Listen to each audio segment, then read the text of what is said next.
Hello there. You're now with me, Cheryl Shamato, for TVS English News at 5. Let's get to the headlines. The 31st Infantry Brigade headquarters or 31st BDE in BINTULU is expected to be operational by June next year. As such, a building to house the headquarters has been identified and is currently in the process of being rented. Meanwhile, a total of 201 other ranks OR members from the 31st Infantry Brigade were promoted today. Army Chief General Tan Sri Zamros Muhammad Zain said the promotion is in line with the regiment's period of service, which have reached the age of maturity since their establishment. Bermula pada isytiharan, kita dah recognize dia atau kena pasti bahawa Regimen Sepadan ni adalah seperti Batalion Infantry Standard yang lain. Kita ada dua Infantry Standard dulu, Regimen Askar Melayu Diraja dan Regimen Ranger Diraja. Terus sekarang kita tambah satu lagi, Regimen Sepadan. Kita yakin bahawa mereka telah mencapai umur yang matang, itu 15 tahun untuk melaksanakan tugas ni. Kita nak dia boleh membuat tugas multi-roles and multi-function. Commenting further on the new headquarters, he said a temporary headquarters have been identified, which does not involve any building construction.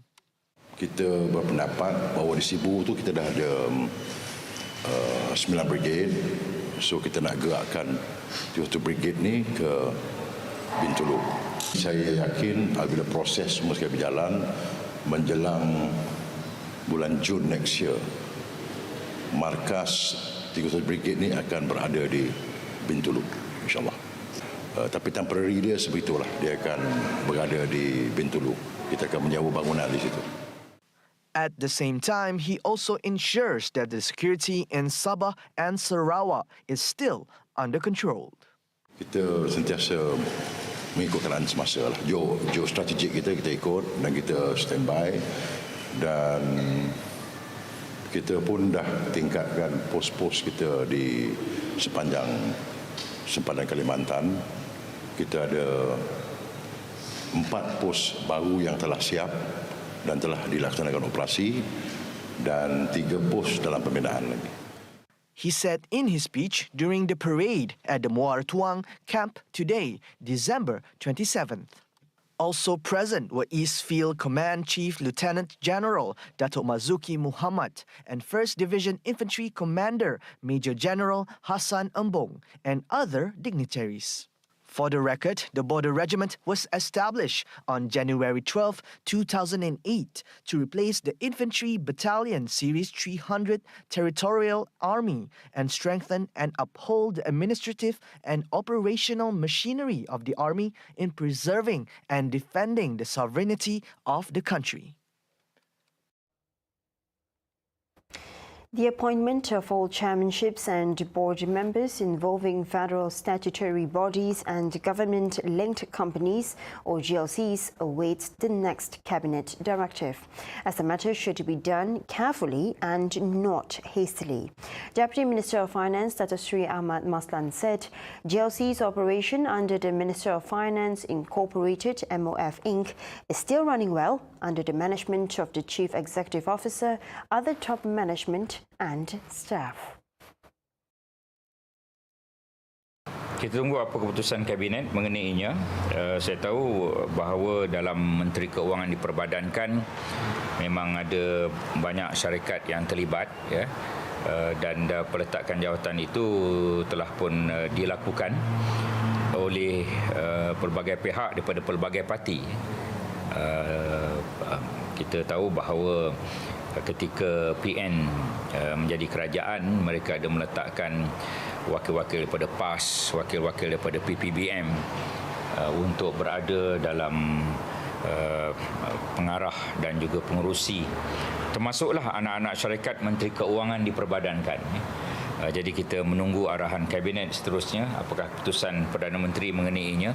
The Pontian Member of Parliament said the appointment might take a month or two. which is a reasonable period. He stressed that the appointment, however, does not affect the operation of companies under MOF Incorporated and agencies involved. He said this in response to the latest developments in the appointment of chairman and members of the board of directors, which previously involved the appointment of politicians and was immediately terminated on December 14th. Now, on December 24, Deputy Prime Minister Datuk Sri Dr. Ahmad Zahid Hamidi said the appointments, which also involve MOF Incorporated and the government-related investment company GLIC, are being streamlined and will be announced by Prime Minister Datuk Sri Anwar Ibrahim. With the festive seasons approaching, the call for airlines to implement and offer additional flights and cheap return airfares between Peninsula Malaysia and Sabah and Sarawak would intensify. A similar call was made by former Transport Minister Datuk Sri Dr. Wee Ka Siong, who disclosed that the Malaysian Aviation Commission, or MAVCOM, and the Civil Aviation Authority of Malaysia, CAAM, had met and discussed with local airlines to add additional flights during midnight, and that the Malaysia Airport Holdings Berhad MAHB has been recommended to extend their operations, which has been agreed in principle. Adding further, he hopes that all respective airlines will adhere to these suggestions in a bid to ensure a smooth flying process for the people. Furthermore, we opine that adding capacity and the number of flights during peak season is an effective step to overcome the congestions and reduce the airfares. Wee said he was confident that this can be executed, especially with the new Kuala Lumpur Air Traffic Control Complex, KLATCC, which will increase the movement of flights at Kuala Lumpur International Airport, KLIA, and KLIA-2 to 108 movements an hour with simultaneous use of 3 lanes compared to only 84 movements an hour with only 2 lanes previously.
Welcome back. The Malaysian Meteorological Department, or Met Malaysia, has issued a warning of continuous rain at alert level for Sabah and the Federal Territory of Labuan, which is expected to last until tomorrow, December 28. In Sabah, it involves the interior areas, namely Sipitang, Kuala Penyu and Beaufort, West Coast, Sandakan, Telupit, Kinabatangan, Beluran and Sandakan and Kudat. The public is advised to always refer to the website and all social media, as well as to download the My Cuaca app for the latest information.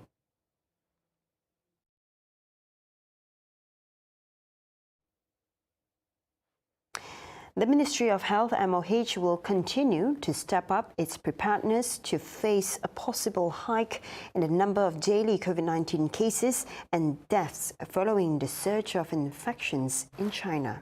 Health Director General Tan Sri Dr. Noor Hisham Abdullah said among the measures to be taken was to increase the percentage of booster dose uptake to reduce the severity of infections and the risk of death.